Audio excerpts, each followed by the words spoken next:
Usually, the justice system is treated kind of like a machine. You get wronged, you input the evidence, and the system, well, is supposed to give you a remedy. Right. Theoretically, Yeah, anyway. yeah, theoretically. But what happens when a citizen realizes that the machine is just fundamentally broken? And not only that, but they decide to literally code a new one from scratch to fight a local government. Well, it turns into an algorithmic battlefield, honestly. You're looking at a complete breakdown of the standard social contract here, Yeah. and it's replaced by one individual going to incredibly extreme, almost dystopian lengths to force clarity and accountability. It really is wild. Yeah. So welcome to today's deep dive. We are digging into a pretty intense stack of sources today. We've got the proposed 2027 budget for Macon-Bibb County in Georgia. Which is quite the document on its own. Oh, absolutely. Yeah. And we also have a 2026 legal settlement demand from a guy named Stephen Todd Faircloth, which details this multi-year ordeal with local law enforcement. Yeah, and finally, we have these highly technical visual schematics for what he calls a litigation firewall. Right, which is a phrase you just don't typically see in a civil rights dispute. No, not at all. You usually expect legal jargon, not cybersecurity terms. Exactly. Okay, let's unpack this, starting with the numbers in that 2027 Macon-Bibb proposed budget. Yep.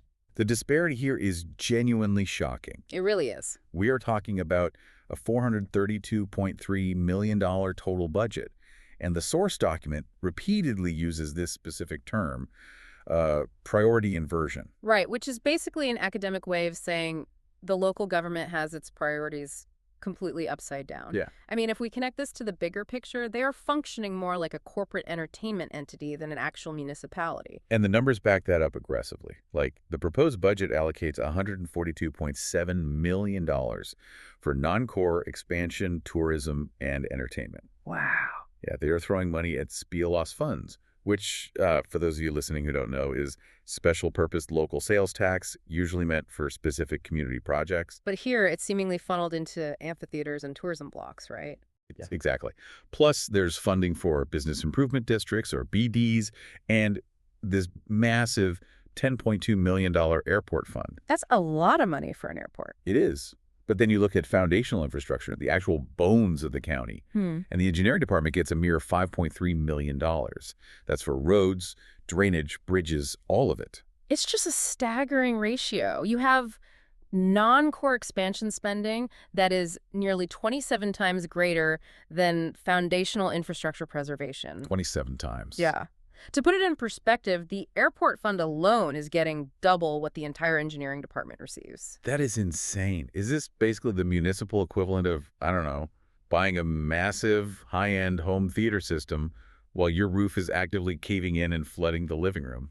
That is actually a perfect analogy. Because the structural consequence of that kind of corporate-style governance is that it leaves the actual neighborhoods to fight off systemic decay on their own. When you starve the core infrastructure, you inevitably get arbitrary bus cuts, sprawling pothole clusters, and a public safety system that becomes severely vulnerable. I want to focus on that public safety piece, actually, because on paper, it looks like they are funding it.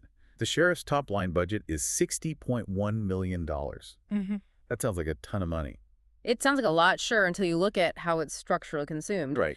The analysis points out that the vast majority of that $60.1 million is just immediately eaten up by standard maintenance. Of keeping the lights on. Exactly. We're talking payroll, benefits, legacy pensions, and incredibly costly overtime. There is virtually no liquid capital left over for actual systemic reform. So they're just treading water. Yeah, they don't have the funds to build a modern, safe jail facility, for example. It's entirely an operational Band-Aid. Wow. And the document also highlights a really wild detail regarding internal priorities. The Information Technology Department's operating costs alone are $6.26 million. Wait, just for operating costs? It's just operating. That is nearly 3 times the entire engineering department's general fund allocation. IT gets more money to run servers than the city gets to fix its roads. Well, hold on to that IT budget number because it becomes incredibly relevant when we look at how this systemic strain impacts real human beings on the ground. Yeah, absolutely. When a public safety system is starved of capital upgrades and running on fumes, the downstream effects on the average citizen are, well, they're usually disastrous. Imagine being in that position, right? You're the victim of a crime, you call for help, and the system just grinds you up. That brings us to the whole saga of Stephen Todd Faircloth and his 2012 Honda Accord. Right, this is where it gets very personal. According to the timeline in our sources, on April 4th, 2022, Faircloth's Honda was stolen. He reports it, but instead of a standard recovery, we get what the documents call the roadway inn fiasco. Which is just an unbelievable sequence of events. The police allegedly went to the wrong address based on a lead and completely failed to follow up. They just dropped it. Pretty much. It's the initial glaring failure of core services we just talked about. Wow. So the car is eventually recovered, but Faircloth claims the forensic evidence inside the car was bypassed entirely. Of course. And to add insult to injury, he had to pay a $350 fee just to get his own stolen car out of the impound lot. You're kidding. I wish I was. And it escalates from there. Fast forward to April 20th. Faircloth gets into a parking dispute on private property with a man named Quanerick Roberson. Over a blocked door, right. Yeah, Roberson's truck had been blocking Faircloth's store for 8 days. Roberson allegedly chases Faircloth and puts him in a bear hug. But when the police arrive, specifically a Sergeant Inzar, it's Faircloth, the original victim of the car theft, who ends up in handcuffs. It's just bizarre, and the sources describe a very concerning transport sequence following that arrest. Yeah, the rough ride. Exactly. Faircloth alleges he was subjected to excessive force, documented as a rough ride, where his seatbelts weren't secured while the vehicle was moving. That is terrifying. It is. And then he was placed in the B200 housing of the jail, which he claims was a non-locking, entirely unsafe placement for a non-violent detainee. But the timeline gets even crazier. Over 2 years later, in June 2024, Faircloth has been filing relentless complaints. He's submitting open records requests, demanding accountability for the mishandling of his stolen car and his questionable arrest. He's working the system. He is. He gets a meeting with command staff, and he asks the county to reimburse him $6,700 for the documented damages to his Honda. Shortly after that meeting, Faircloth is arrested again. Unbelievable. This time for attempted extortion. Right, so the police narrative, according to the warrant they filed, was that Faircloth supposedly offered to start filing his internal affairs complaints and open records requests if they just cut him the $6,700 check. The district attorney tossed that out. They absolutely did. The DA officially dismissed the extortion charge prior to indictment, citing insufficient evidence. So they didn't even have a case. Not at all. The dismissal memo explicitly stated that while Faircloth's actions may have been annoying to law enforcement, the actual criminal intent required for an extortion charge was completely absent. Okay, good. But the crucial element here, what's really fascinating, is the evidentiary void surrounding that June 2024 meeting with command staff. Right, because when Faircloth formally requested the body-worn camera footage of that specific command staff meeting, the exact meeting that supposedly generated his extortion warrant, he was told there were no responsive documents. A complete and total absence of digital evidence. Wait, earlier we noted that the IT department is sitting on a massive $6.26 million operating budget. Yeah. But they somehow can't manage to retain a single digital file of a body cam video taken inside a police headquarters. Exactly. That's the irony. The disparity between what they fund and what they can actually produce becomes incredibly apparent. Yeah. Think about the power dynamics here. A citizen asks for civil redress, just a reimbursement for a stolen car the police mishandled. A chaotic, strained system criminalizes that request, throws him in jail, but miraculously produces zero video evidence of the conversation that supposedly constituted the felony. And the harm caused by that extortion charge was massive. We have Faircloth's May 2026 Rule 408 confidential settlement communication. Which is a very specific legal tool. Yeah, Rule 408 is just the legal code for a protected settlement negotiation, meaning things said in the letter are meant to negotiate a resolution before going to trial. He is demanding interim transportation mitigation because he's been without reliable transit for 4 years. Because of the Honda. Exactly. And he wants a full risk management review of the county. The consequences of that June 2024 arrest were undeniably severe. The letter details a 72-day confinement in the notoriously overcrowded J block of the Bibb County Law Enforcement Center. We're talking alleged denial of basic necessities like drinking water, functioning toilets, and blankets. For 72 days. Yeah. He claims he was tased while restrained, and he endured multiple questionable mental health holds. The documents list these as 1013, or Order to Apprehend Events. Right. Faircloth argues these psychiatric holds were used purely as retaliatory measures to label him as mentally unstable and silence his complaints. If those allegations hold true, it paints a picture of a municipal system that isn't just failing to protect its citizens due to budget constraints, but is actively compounding their injury to protect itself from scrutiny. It's self-preservation. Completely. Consider how an environment like an overcrowded J block functions. It strips a citizen of their ability to legally advocate for themselves. How do you mean? Well, when you are denied basic hygiene, when you are surrounded by chaos and facing physical threats like a taser, your brain is forced into pure survival mode. Right, you're just trying to make it to the next day. Exactly. You cannot research case law or draft a coherent federal complaint when you are literally fighting for a blanket. Most people in this situation would probably just hire a lawyer, sue for $1 million, and call it a day. Oh, absolutely. But his settlement letter reads like an IT audit. He's demanding Axon audit trails, GCIC terminal access logs, which is the state crime information database, and body camera deletion records. What is his end game here? Like, why is he asking for server logs instead of a check? Because he recognizes the inherent vulnerabilities of the bureaucracy he's fighting. Okay. A standard lawsuit relies on competing narratives, he said, she said.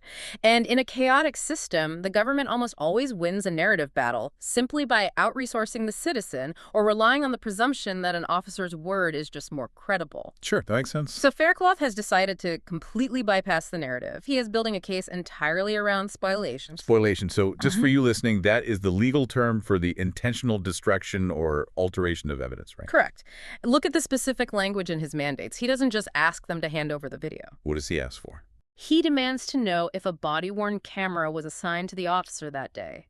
He demands the logs showing if it was powered on, if it was manually switched off during the meeting, and what the specific server retention and deletion settings were for that week. Oh, wow. So he's trapping them with their own data architecture. Exactly.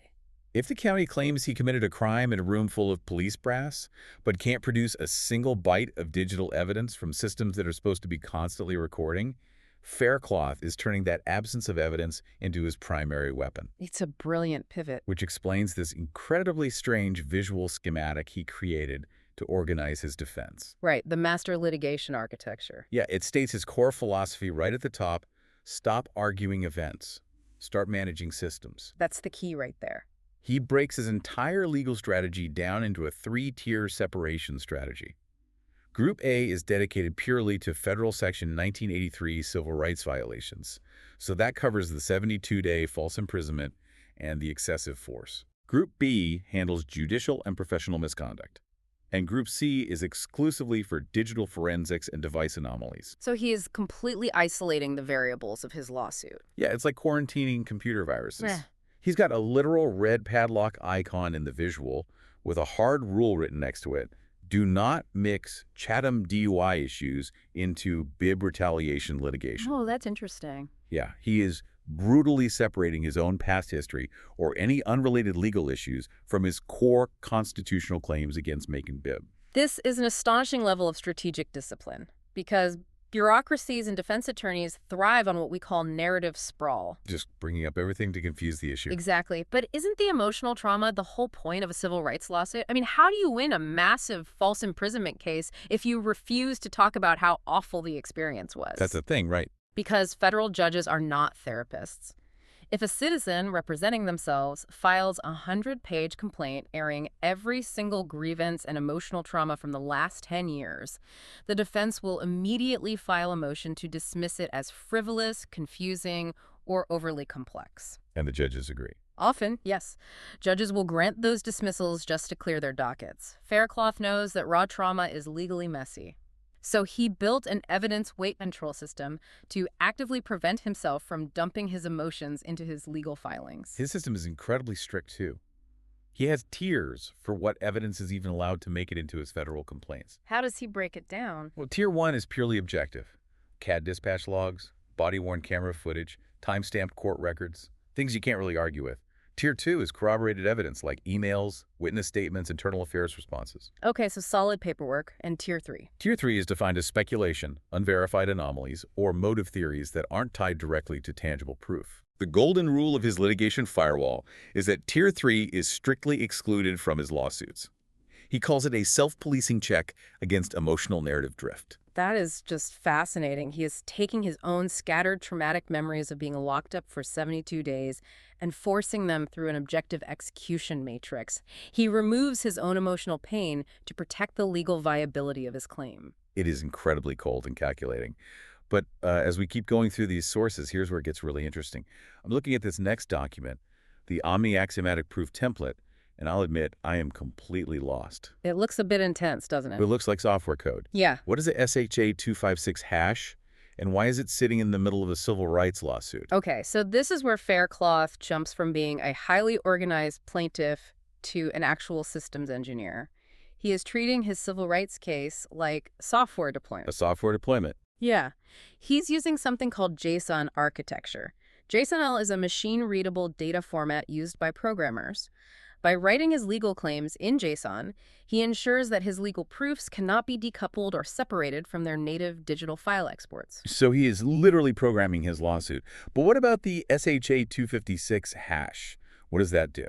A SHA-256 hash is basically a cryptographic fingerprint. When you apply this algorithm to a digital file, like an email or police server log, it generates a unique string of letters and numbers. Okay. If anyone alters that file later, even changing a single pixel or a single comma, the hash completely changes. Oh, wow. Right. So by requiring a SHA-256 hash in his legal template, Faircloth is mathematically proving to the court that the evidence he is submitting hasn't been tampered with since the exact moment he collected it. Okay, that makes sense. It locks the evidence down. Accurate. But the template also requires his legal arguments to have polynomial time efficiency. What does that even mean in a courtroom context? Polynomial time efficiency is a concept from computer science. It basically means an algorithm or a problem can be solved or verified relatively quickly by a computer, rather than taking thousands of hours of infinite computing loops. Okay, but for a lawsuit. In Faircloth's context, he is designing his legal arguments so that a judge or a court's software system can verify his evidence instantly, rather than getting bogged down in endless manual document review. He is neutralizing the power imbalance. Exactly. When a systemic bureaucracy is bloated and operationally chaotic, they naturally expect the citizens they marginalize to be equally disorganized. They expect you to just yell in a courtroom until you run out of money. Precisely. And Faircloth's template includes something called a verification traceability protocol. Which does what? This links his mathematical proofs directly to a project control ID. So for instance, he labels a claim AX001. If the county fails to provide evidence for AX001, his system auto-generates actionable legal items like a Rule 37 deficiency letter. And Rule 37 is the federal rule for when a party refuses to cooperate with the discovery process, right? They refuse to hand over evidence, so you file a Rule 37 motion to have the judge sanction them. Exactly. So if the county command staff says, sorry, we don't have the video of that meeting, Faircloth doesn't write an angry letter. Right. His system automatically generates the cryptographic proof that the video should exist on their servers, tags the specific officer's audit log, and spits out the Rule 37 legal motion to compel the evidence or sanction the department. That is wild. It is a closed-loop system designed to catch institutional gaslighting in real time, replacing the human element of persuasion with the cold, hard mathematics of formal verification. Let's recap the incredible arc we've been tracking today. We started by looking at a county budget that was dumping millions into amphitheaters, tourism, and a $10.2 million airport fund, Right. while starving its core engineering and infrastructure. Right. We witnessed how that systemic strain allegedly resulted in a citizen calling the police about a stolen Honda, getting arrested instead of helped, and eventually ending up in an overcrowded jail for 72 days on an extortion charge that the DA ultimately threw out. It is a textbook example of systemic decay manifesting as acute personal trauma. Yeah, but then we marveled at the response. Instead of relying on a standard narrative lawsuit, that citizen engineered a mathematically rigorous, cryptographically secure litigation machine. He built a firewall. He did. Yeah. So what does this all mean for you? Why does this matter to you listening right now? This isn't just a bizarre story about a parking dispute in Bibb County, Georgia. It is a blueprint. A very detailed one. We are living in an age of digital records, increasingly complex and underfunded bureaucracies, and institutional obfuscation. Simply telling your side of the story might not cut it anymore. You might need to organize your reality like a relational database just to survive. And if local governments continue to operate like corporate entities, prioritizing high-end expansion at the absolute expense of foundational core services, This might be the inevitable logical result. Yeah. It leaves us with a truly provocative thought to ponder, really. If this trend continues, will the future of civil rights no longer rely on passionate, movie-style courtroom speeches? It's a good question. Will justice instead belong solely to the citizens who can deploy automated algorithmic scripts and immutable blockchain hashes to force the government to simply obey its own laws? It really makes you think. We started this deep dive talking about the expectation of precision, the clean machine of justice working exactly as advertised. Stephen Todd Faircloth realized the machine was broken, so he didn't just complain. He built a new machine entirely out of math and code. Thanks for joining us on this deep dive. Keep asking questions and keep managing your systems.